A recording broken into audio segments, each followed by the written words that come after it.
तेजस्विनावधीतमस्तु मा विद्विषावहै।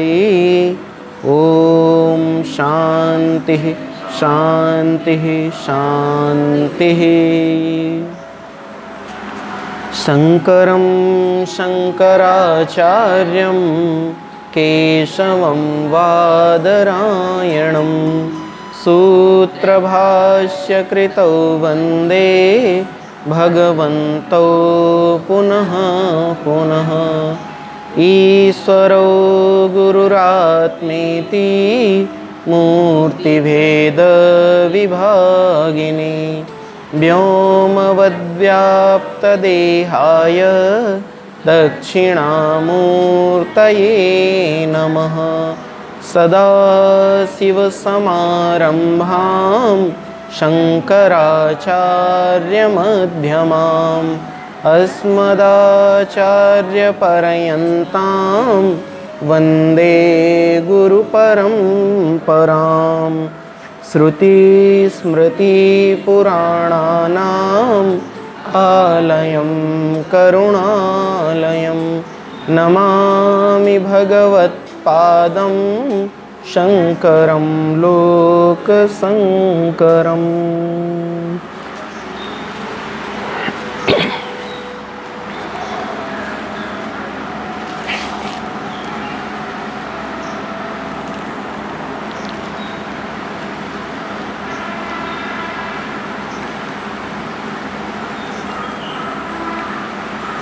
पढ़ते हैं हम लोग श्लोक संख्या 39 से। ऐसा ते विहता सांख्ये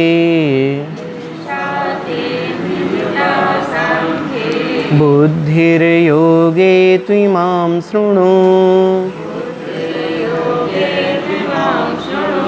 बुद्ध्या युक्तो यया पार्थ कर्मबन्धं प्रहास्यसि। नेह विक्रमनाशोऽस्ति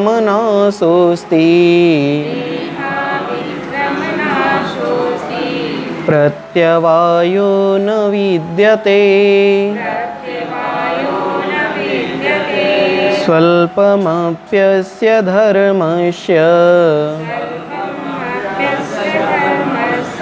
त्रायते महतो भयात्।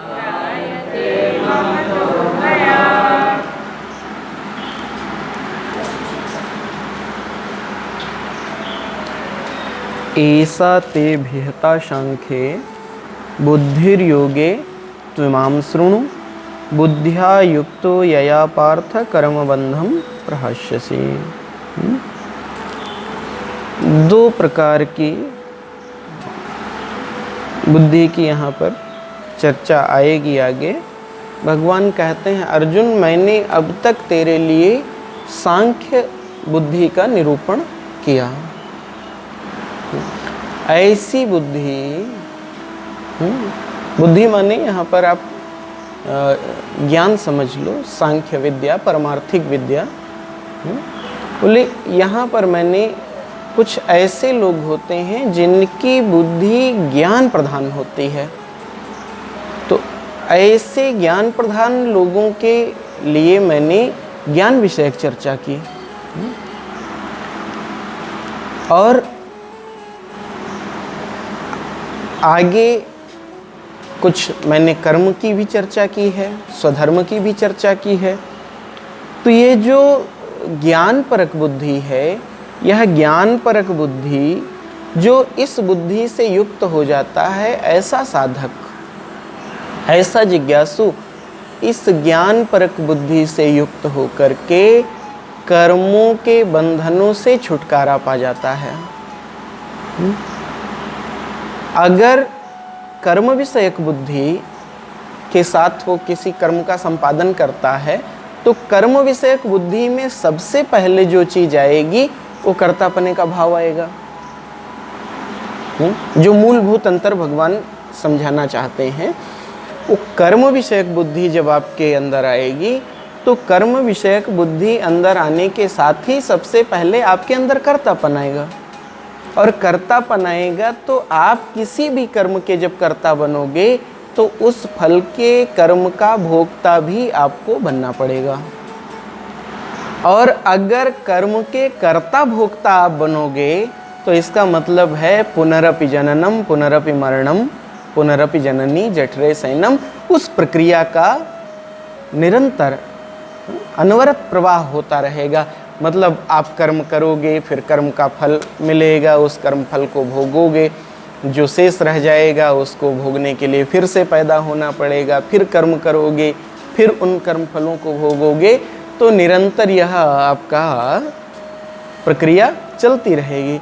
लेकिन दूसरी प्रकार की बुद्धि है जो बुद्धि ज्ञान विषयक है।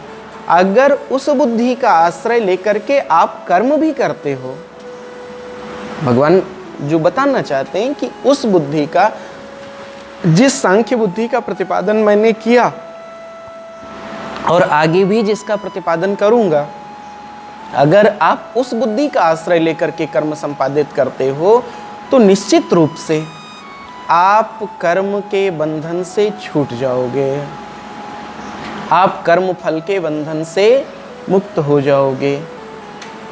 और इतना ही नहीं है, जो ज्ञान विषयक बुद्धि है, ज्ञान विषयक बुद्धि में या सांख्य बुद्धि जो है, उस बुद्धि में इतना ही नहीं है, आपको ज्ञान के मार्ग पर कुछ और चीज़ें भी मिलेंगी जो कर्म के मार्ग पर आपको नहीं मिलेगी। कौन कौन सी चीज़? तो दो प्रधान चीज़ों की चर्चा की है, दो ऐसे विषयों की चर्चा की है जो कर्म के मार्ग पर संभव नहीं है। कौन कौन सी चीज़? तो कहा सबसे पहले एक दोष होता है अभिक्रम नाश का। आप कर्म करते हो तो कर्म के मार्ग में एक क्रम नाश का जो दोष है ये लगता है। कर्म के मार्ग पे निश्चित रूप से लगेगा।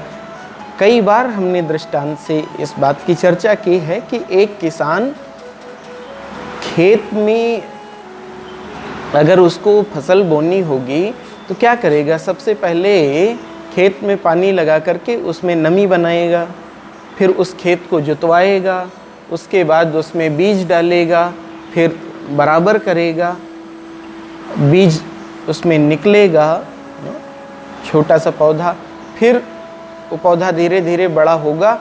और मान लीजिए इतना सब कुछ किया आपने, उसके बाद उसको पानी की आवश्यकता है, आपने पानी नहीं लगाया, पानी लगाना आप भूल गए, सही समय पर उसको पानी नहीं दे पाए। फिर आपने सोचा चलो इसमें खाद डाल देते हैं तो हमारी फसल अच्छी हो जाएगी। परिणाम क्या होगा? आपने खाद डाल दिया और वह आपकी फसल जैसी थी उससे भी ज़्यादा खराब हो गई, नष्ट हो गई। तो एक प्रक्रिया छूट गई ना, बीच का एक क्रम छूट गया। तो प्रारंभ से अब तक आपने जितना पुरुषार्थ किया वह सारा का सारा पुरुषार्थ धरा का धरा रह गया, पूरा पुरुषार्थ धरा रह गया। इसी का नाम है क्रमनाश। अगर एक चीज बीच में गड़बड़ हो गई, मान लो हमने कोई कर्म प्रारंभ किया, हमने कोई अनुष्ठान प्रारंभ किया और उस अनुष्ठान का जो प्रक्रिया है उसमें एक चीज मैंने छोड़ दी, तो जो फल हम चाहते हैं, जो हमारी आकांक्षा है, जो हमारी स्पृहा है, उसके अनुरूप फल हमको नहीं मिलेगा। एक कर्म के मार्ग में पहला दोष है जिसका नाम है क्रमनाश।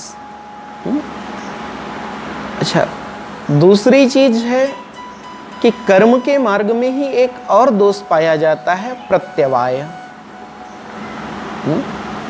प्रत्यवाय नाम का दोष है। ये जो प्रत्यवाय है, प्रत्यवाय माने विपरीत फल। विपरीत फल, मान लीजिए आपने आपके पेट में दर्द है और आपने दवाई खा ली सिर दर्द की, तो हो सकता है कि वह लाभ के बजाय आपको हानि कर जाए। आप बहुत सावधान रहना पड़ता है। अगर कर्मकांड के मार्ग में है तो कर्मकांड के मार्ग में इतना ज़्यादा सावधान रहना पड़ता है कि जो आप कर रहे हैं वो तो ठीक ही है, लेकिन जो आचार्य हैं वो आचार्य भी अगर कहीं से कुछ गड़बड़ कर दिए तो भी आपको विपरीत फल की गुंजाइश है, अगर आप फल की आकांक्षा से कोई चीज़ करते हो तो। भागवत पुराण में एक घटना आती है। एक कोई व्यक्ति था जिसका नाम था त्रिशिरा। उनके 3 सिर थे। 3 गुण माने 3 सिर माने तीनों गुण उनके अंदर विद्यमान थे। वो यज्ञ भी करते थे, वो जीवन के कार्य भी करते थे और मद्यपान भी करते थे। तो मतलब तमोगुण भी था, व्यवहारिक जीवन में भी थे तो रजोगुणी भी थे, और यज्ञ आदि करते थे, भगवत उपासना करते थे तो सत्वगुणी भी थे। क्योंकि दैत्य कुल से थे तो था क्या, एक बार किसी कारणवश दैत्य देवताओं से उनके देवगुरु बृहस्पति नाराज हो गए। तो उस समय उनको देवगुरु के पद पर अभिषिक्त किया गया कि भाई ठीक है ये। तो चूंकि दैत्य कुल से थे तो उनका जो राग था वो कहीं ना कहीं दैत्य कुल से भी था। तो देवताओं को पुष्ट करने के लिए जब यज्ञ आदि करवाते तो एक आध आहुति वो दैत्यों के लिए भी चुपके से डलवा देते। इंद्र को पता चला ये तो दैत्य कमजोर हो ही नहीं रहे हैं, ये भी पुष्ट होते जा रहे हैं, कुछ तो गड़बड़ है। जब ये चीज़ उनको पता चली तो उन्होंने उनका वध कर दिया, मार दिया। अब उसी से क्षुब्ध होकर के उनके पिताजी ने एक अनुष्ठान किया, जिस अनुष्ठान का लक्ष्य था कि एक ऐसा पुत्र हमको चाहिए जिसके द्वारा इंद्र मारा जा सके। और मंत्रोच्चार में हो गया अशुद्धि, जो मंत्र पढ़ रहे थे उसमें अशुद्धि हो गई। जहाँ पर वेद मंत्र पढ़ने का अपना एक तरीका होता है, कहीं पर स्वर उच्च करके बोलना पड़ता है, कहीं स्वर मंद करके बोलना पड़ता है, कहीं उसको खींचना पड़ता है, कहीं और उसके 2 गुना 3 गुना समय तक खींचना पड़ता है। तो जहाँ पर बोलना था धीरे जो शब्द वो हो गया तेज स्वर में, और जो शब्द बोलना था धीरे तेज वो हो गया धीरे, परिणाम बदल गया। अब सोच लो कितना सावधान रहना पड़ता है कर्म के मार्ग में। एक और कथा भी तो आती है रामचरितमानस में कि रामायण में, मानस में नहीं है चुके, महापुरुष लोग सुनाते हैं कि एक बार किसी कुत्ते को मार दिया। वो कुत्ता आया, पूछा क्या करें, भगवान के पास न्याय मांगने आया। भगवान ने कहा ठीक है उसको पकड़ के लाओ और ये कुत्ता जो कहेगा वही इसका दंड होगा। कुत्ते से पूछा क्या किया जाए इस पुजारी के लिए जिसने तुझको मारा है, तुम ही बता दो वही दंड दिया जाए। उस कुत्ते ने कहा इसको किसी मठ का पुजारी बना दो। महंत नहीं कहा था, लेकिन किसी मठ का पुजारी बना दो।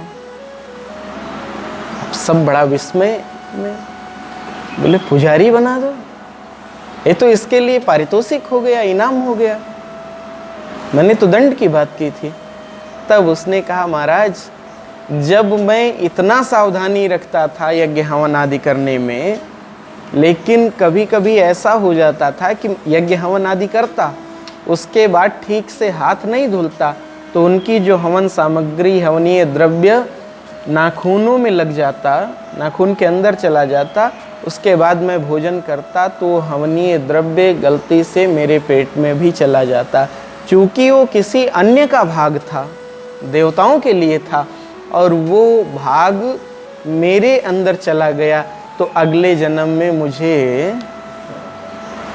तो जब मैं इतना सावधानी रखता था तो मैं तो देखता हूँ ये मुझसे ज़्यादा, कई गुना ज़्यादा लापरवाह है, तो इसकी क्या गति होगी। तो कर्म के मार्ग में बहुत सावधानी, अगर थोड़ा सा सावधान हुए तो आपका फल तुरंत विपरीत। उस यज्ञ से जो उन्होंने किया, उससे पुत्र तो चाहिए था ऐसा जो इंद्र को मार सके, लेकिन उच्चारण उदात्त अनुदात्त में थोड़ा सा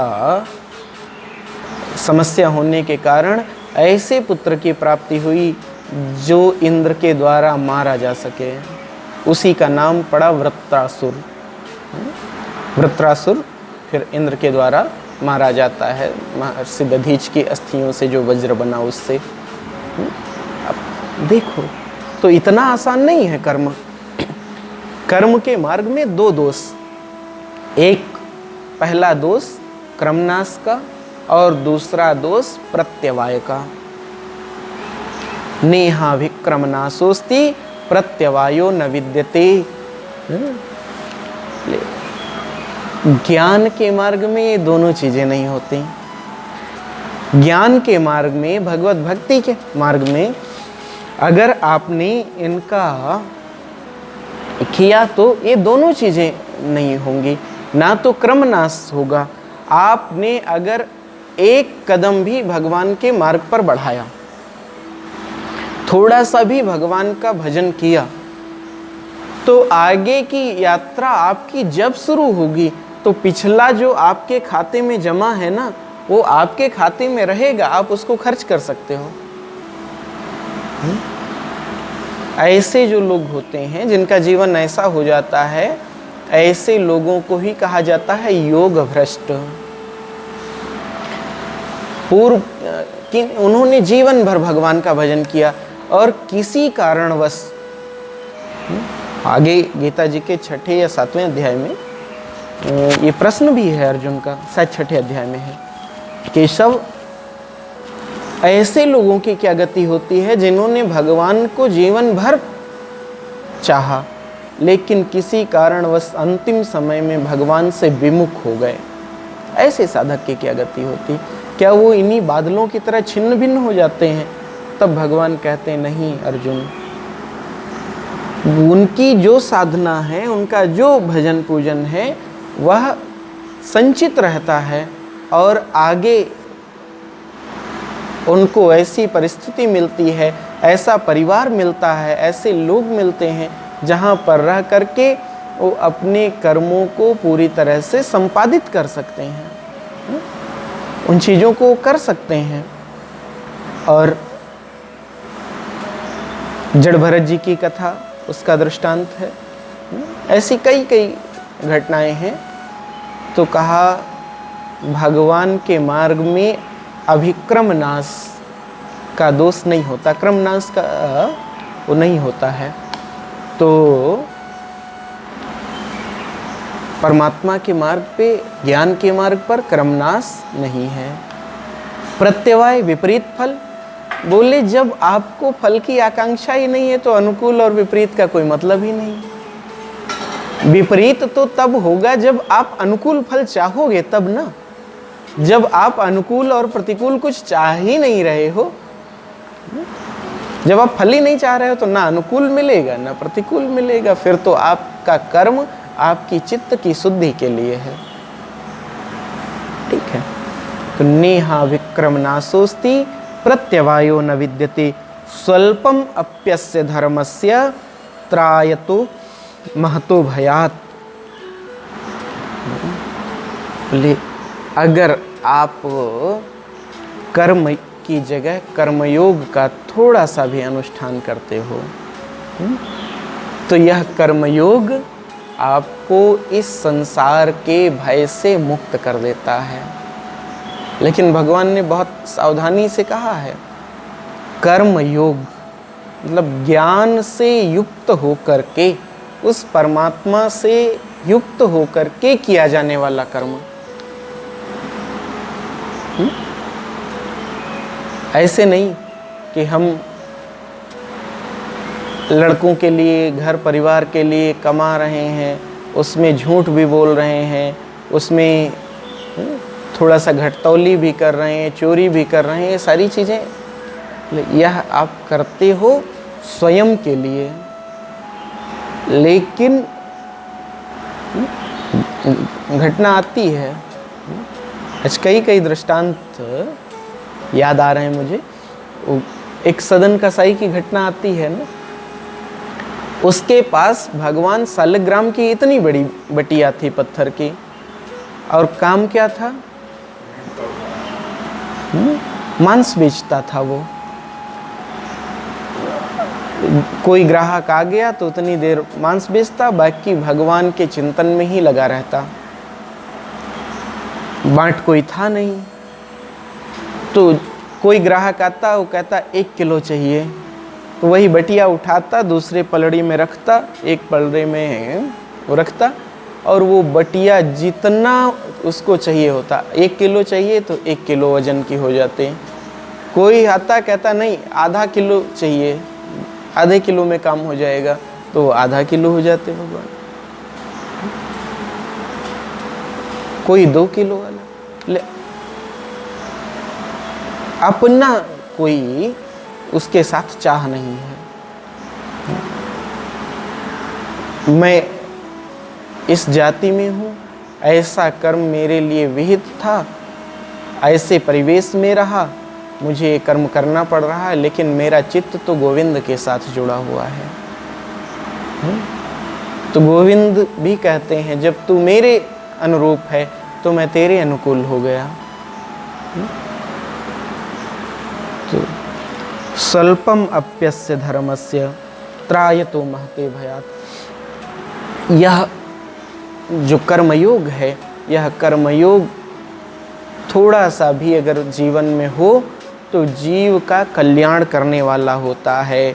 इस जन्म मरण रूप संसार से छुटकारा दिलाने वाला होता है, लेकिन कर्म नहीं, कर्मयोग।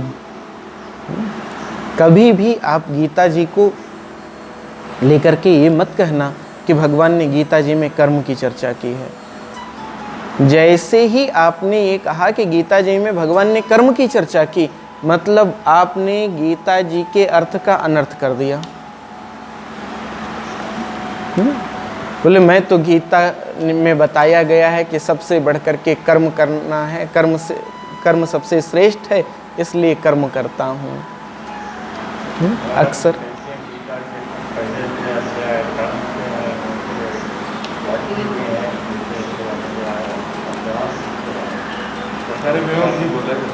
तो कर्म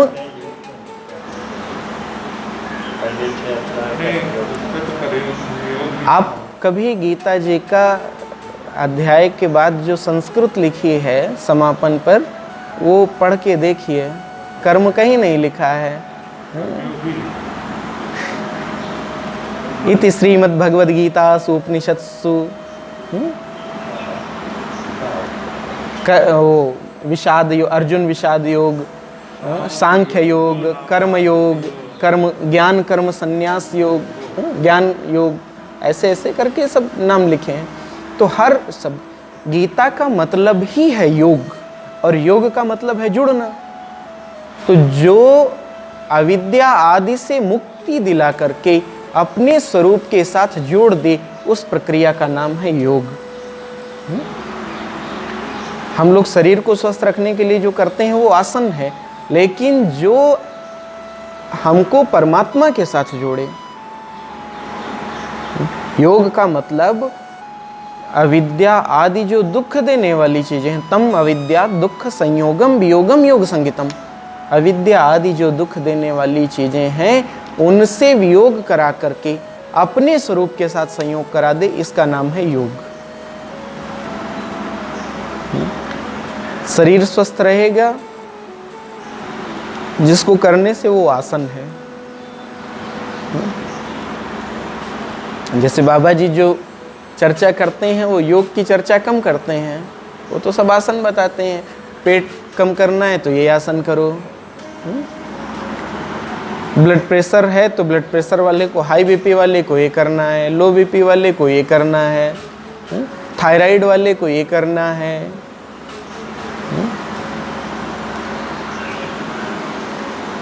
तरह तरह की योग, अलग अलग नए नए नामों से योग विकसित कर दिया लोगों ने।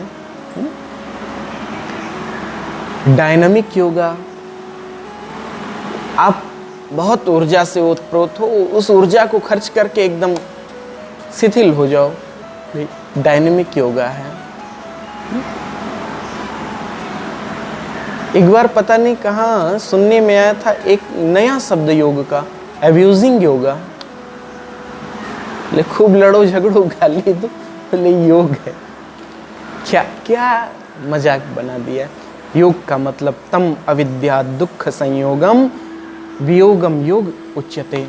जो दुख देने वाली चीजें हैं उनसे वियोग हो जाए, अपने स्वरूप के साथ संयोग हो जाए, इसी का नाम योग है। तो कहा कर्म इस प्रकार से करो कि वह कर्म आपके स्वरूप के साथ आपको संयुक्त करने वाला हो, वो कर्मयोग होगा। उस ज्ञान की प्राप्ति करो जो ज्ञान आपको अपने मूल के साथ अवस्थित कर दे, वो ज्ञान योग हो गया। ऐसी उपासना करो जिस उपासना से आपका चित्त एकाग्र हो और आप ज्ञान को प्राप्त कर लो, वो भक्ति योग हो गया, उपासना योग हो गया। कर्म योग, उपासना योग, ज्ञान योग, कर्म की चर्चा नहीं है, कर्म योग की चर्चा है। ठीक है ना? तो बोल स्वल्पम अप्यस्य धर्मस्य त्रायतो महते भयात्। ऐसा जो है, भाष्य देख लेते हैं एक बार। न इह मोक्ष मार्गे कर्मयोगे अभिक्रम नाशः अभिक्रमणम अभिक्रमः प्रारंभ तस्य नाशो न अस्ति यथा कृष्यादे। इस मोक्ष के मार्ग में कर्मयोग में कर्मयोग की तरह आप कह लो, कर्म की तरह कह लो, कर्मयोग के मार्ग में, मोक्ष के मार्ग में अभिक्रम नाश नहीं है। अभिक्रमणम अभिक्रमः प्रारंभ तस्य नाशो न अस्ति यथा कृषि आदि। खेती आदि की तरह अभिक्रम का नाश नहीं है। एक चीज़ छूट जाए तो सारी मेहनत व्यर्थ हो जाए, ऐसा नहीं है। योग विषये प्रारंभस्य न अनैकांतिक फलत्वम इति अर्थः। कहने का मतलब यह है कि योग के विषय में प्रारंभ का फल संशय युक्त नहीं है। कभी कभी लोग कहते हैं ये काम करूँगा तो, अगर मैं ये दुकान खोलूँ तो लाभ होगा कि नहीं होगा, ये काम शुरू करूँ तो नुकसान तो नहीं हो जाएगा। और अक्सर यही करते करते बहुत से लोग होते हैं, सिर्फ विचार ही करते रहते हैं, कुछ कर ही नहीं पाते। तो बोले एक क्रम नाश का दोष भगवत भक्ति के मार्ग में नहीं है, ज्ञान के मार्ग में नहीं है, कर्मयोग के मार्ग में नहीं है। फिर किम च अपि चिकित्सावत प्रत्यवायो विद्यते। और क्या कहें, चिकित्सा की तरह प्रत्यवाय नाम का भी दोष इसमें नहीं है।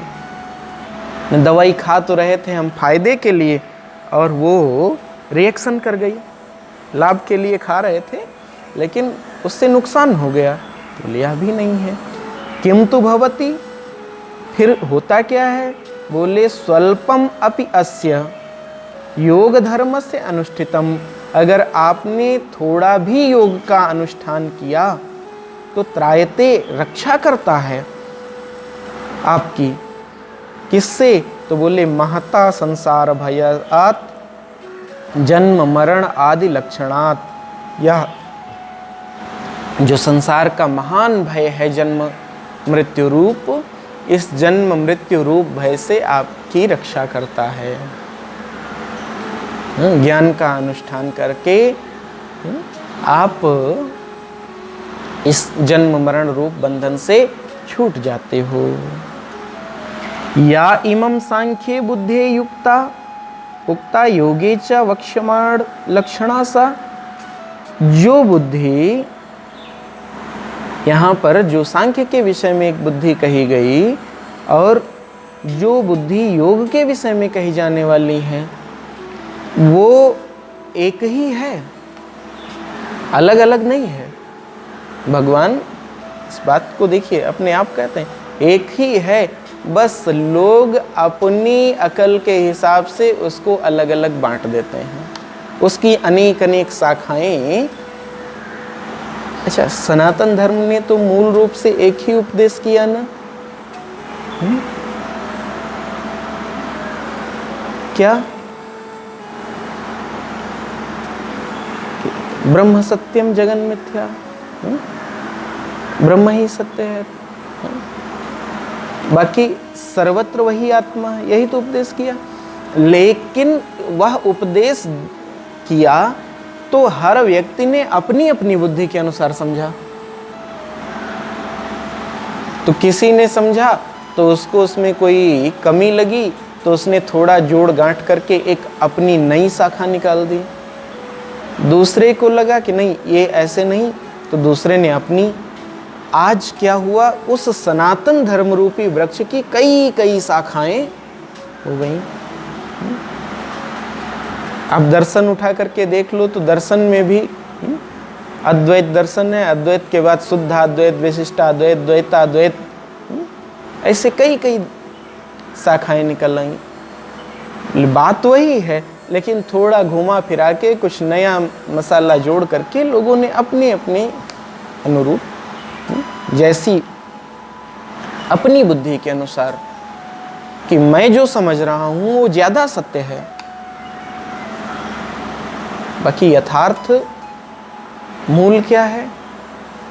तो मूल तो सनातन है। किसी ने कहा नहीं,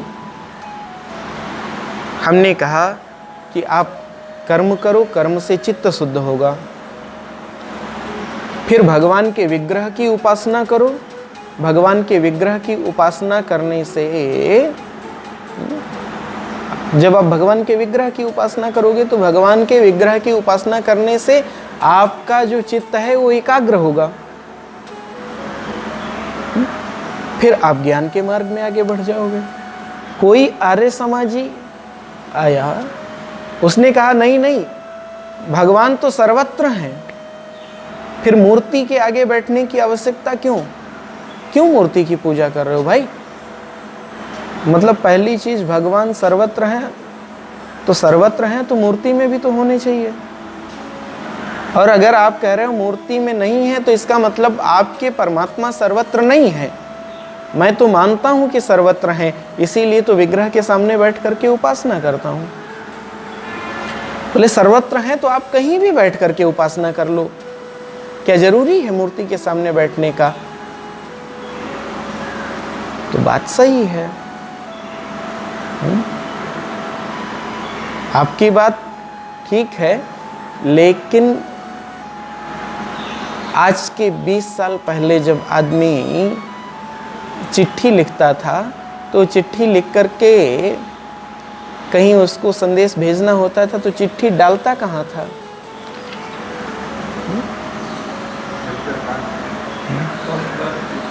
एक लाल डिब्बा होता था ना, उस लाल डिब्बे में ही ले जा करके डालता था कि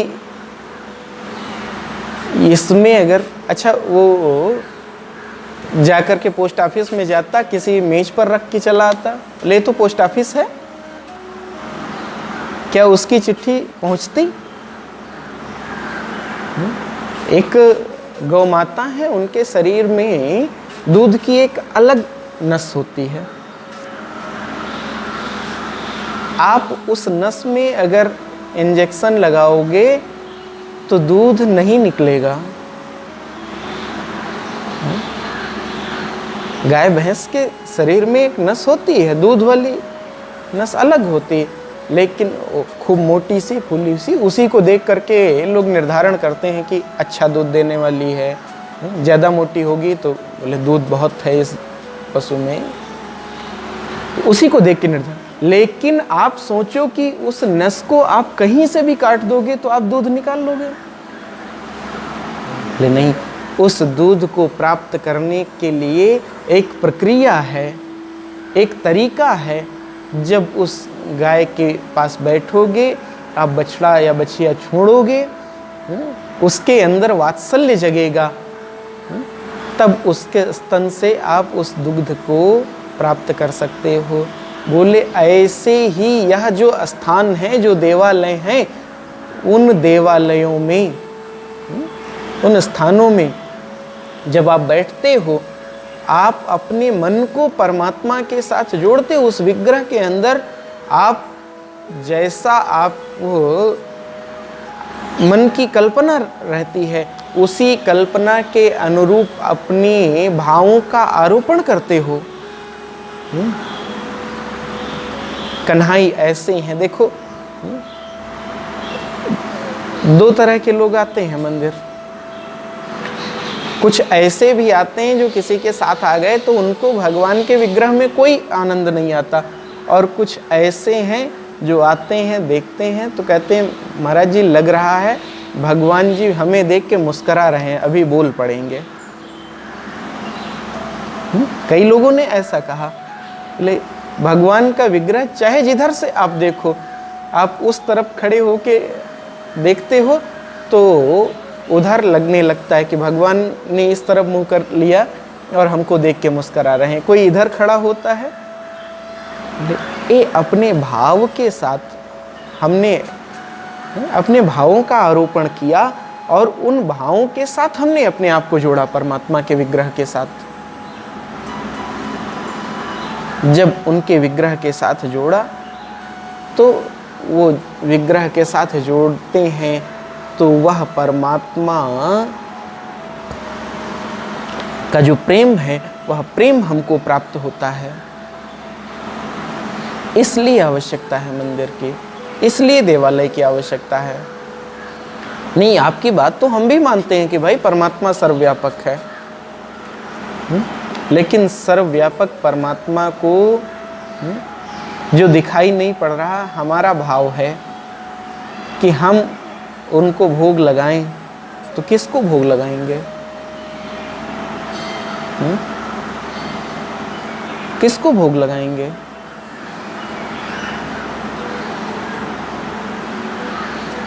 है ना? इसीलिए देवालय की आवश्यकता है। तो ऐसे ही जिसकी जो बुद्धि थी, किसी ने उस मत का प्रतिपादन किया, किसी ने उस मत को आगे बढ़ाया, ऐसे कई कई शाखाएं निकलती चली गईं। लेकिन हे अर्जुन, ये जो बुद्धि है ना, यह बुद्धि तो व्यवसायात्मिका बुद्धि, निश्चयात्मिका बुद्धि तो एक ही है। दोनों अलग अलग नहीं हैं, दोनों एक ही हैं। ऐसी जो बुद्धि है, उस बुद्धि को, निश्चयात्मिका बुद्धि को धारण कर, एक बुद्धि को धारण कर, पढ़ते हैं। व्यवसायात्मिका बुद्धि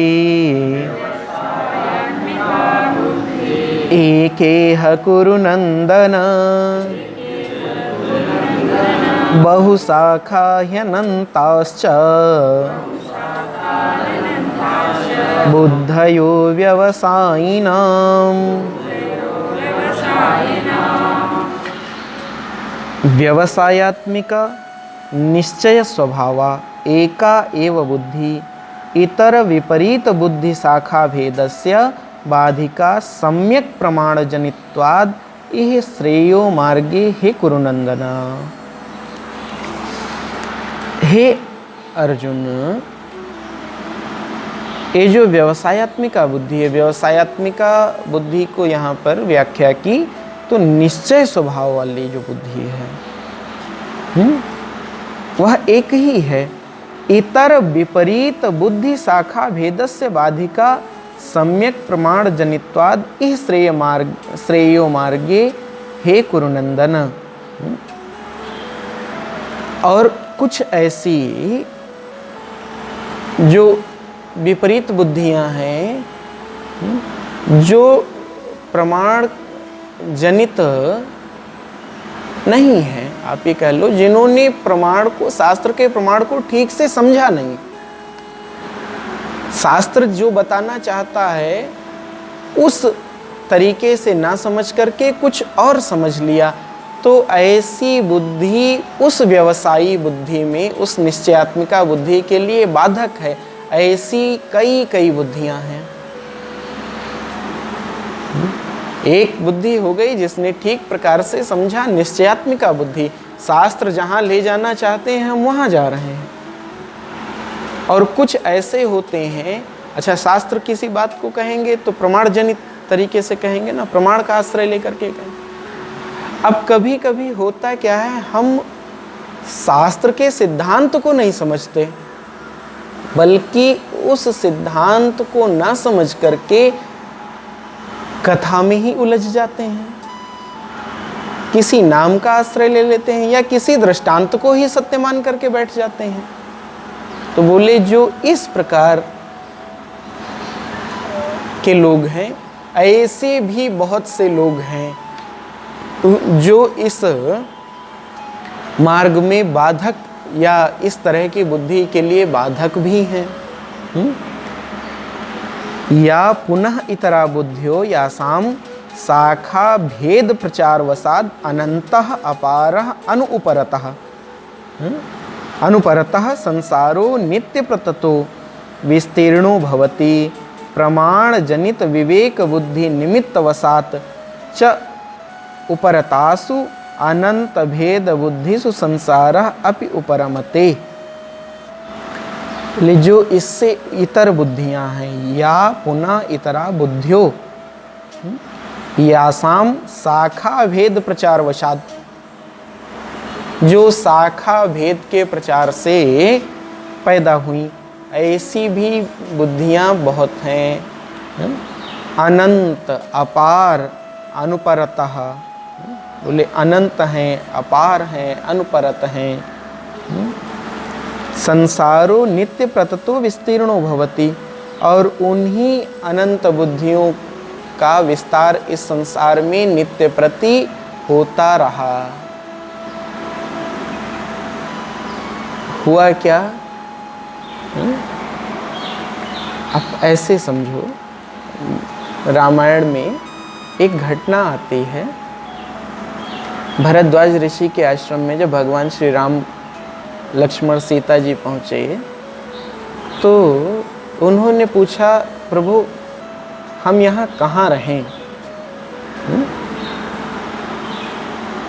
तो वहाँ पर वर्णन आया है आध्यात्मिक दृष्टि से।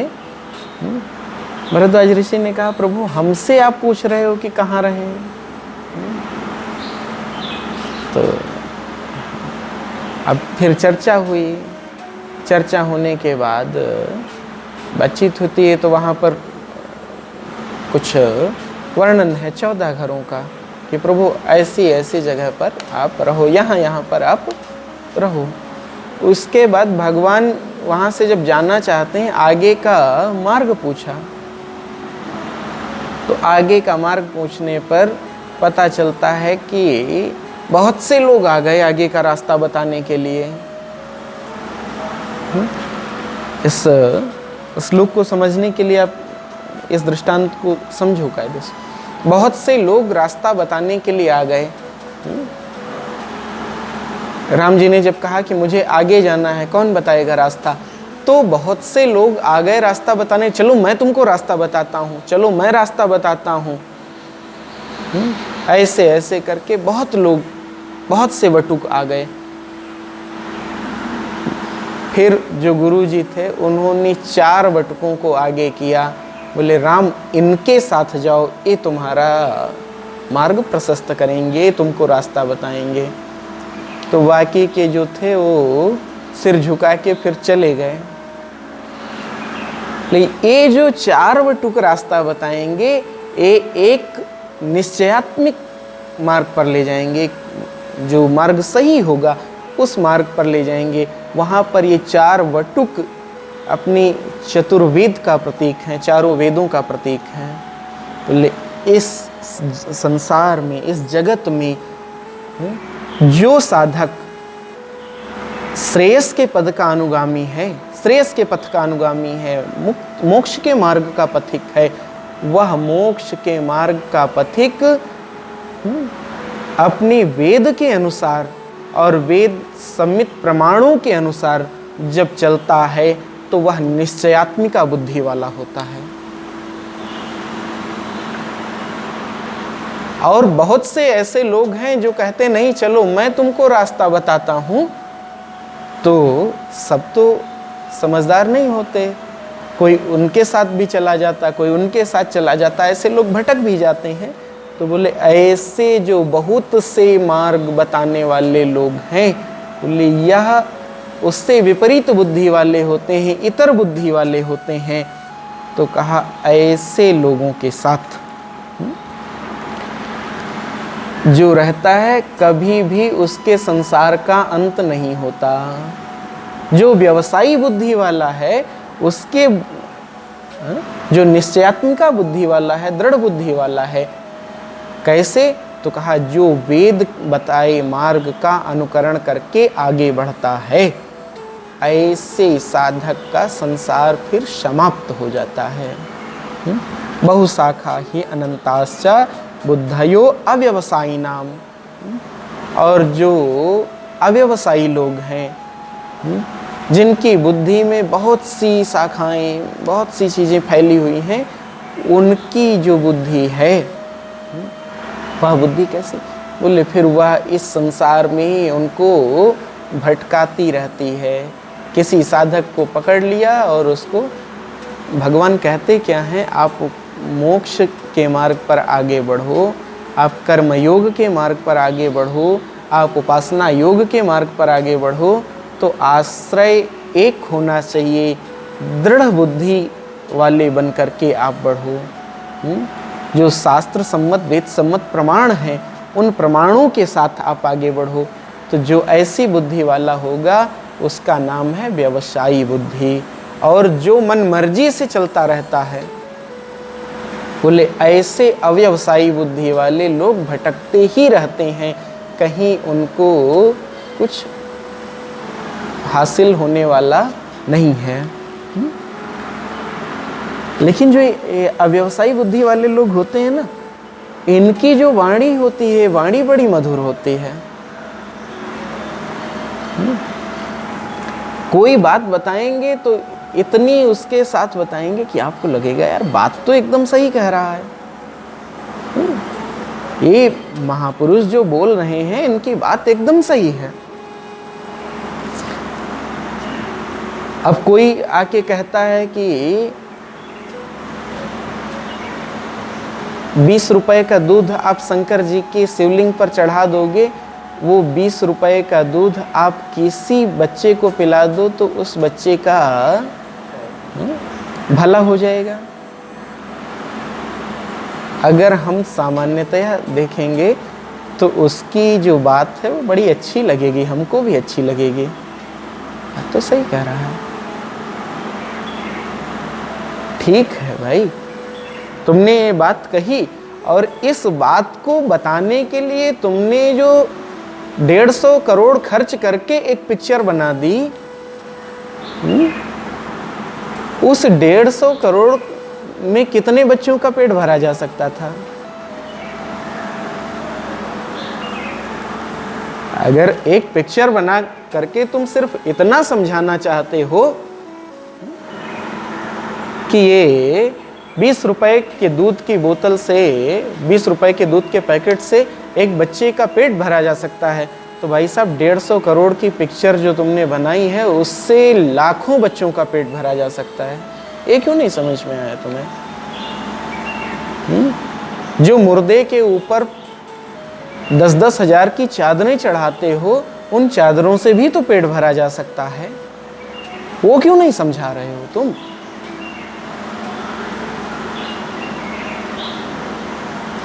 बातें बड़ी मीठी मीठी करेंगे, लेकिन अगर सिद्धांत के तौर पे देखो तो उस सिद्धांत के तौर पे उनके पास कुछ नहीं होता है।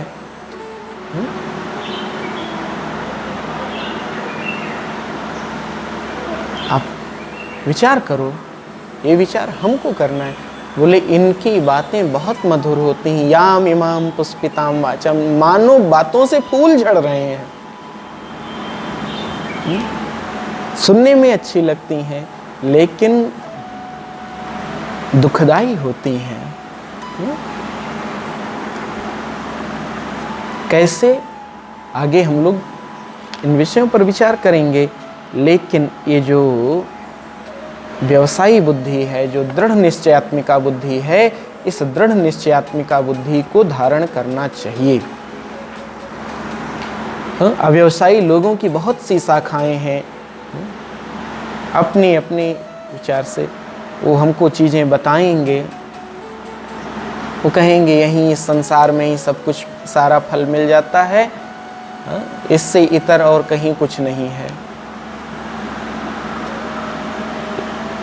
अब आप इनके साथ चले जाओ या आप शास्त्र प्रमाण का आश्रय लेकर के, जो शास्त्र कह रहा है कि नहीं इस संसार से अलग भी कुछ है, वहाँ के लिए भी आपके पास कुछ होना चाहिए, आप इस विषय के साथ जानना चाहते हो, तो ये हमारा अपना विवेक है। अगर हम शास्त्र का आश्रय लेंगे, गीता जी को पढ़ करके अनुशीलन करके आगे बढ़ते हैं, तो ऐसी बुद्धियों से हम बच जाते हैं। बोलिए सच्चिदानंद भगवान की। ओम पूर्णमदः पूर्णमिदं पूर्णात् पूर्णमुदच्यते पूर्णस्य पूर्णमादाय पूर्णमेवावशिष्यते। ओम शांति शांति शांति। हरि ओम। श्री गुरुभ्यो नमः। हरि ओम।